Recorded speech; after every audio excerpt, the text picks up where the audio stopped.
नमस्कार दोस्तों, JR Bihar channel में आप लोगों का स्वागत है। तो जैसा कि मैं बता दूं, खेसारी लाल का आने वाला फिल्म राजा की आएगी बारात रिलीजिंग कंप्लीट हो गया है। आप लोगों को मैं बता दूं, ये फिल्म जो है 16 दिसंबर को यानी कल देश के सभी सिनेमा घरों में रिलीज किया जाएगा। इस फिल्म में खेसारी लाल यादव के साथ दो हीरोइन को लॉन्च किया गया है।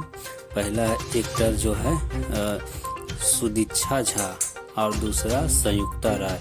ये दोनों खेसारी लाल की फिल्म में नजर आएंगे। तो जो भी खेसारी लाल के फैन हैं, इस फिल्म को देखना ना भूलेंगे। कल के डेट में जाकर सिनेमा घर में इस फिल्म को देखें। और राजा की आएगी बारात ट्रेंडिंग स्टार का कैसा मूवी है, आप लोगों को अच्छा लगता है तो वीडियो में आकर एक बार कमेंट करना ना भूलेंगे। हमारे चैनल पर नया है, चैनल को सब्सक्राइब कीजिए, वीडियो को लाइक कीजिए। धन्यवाद।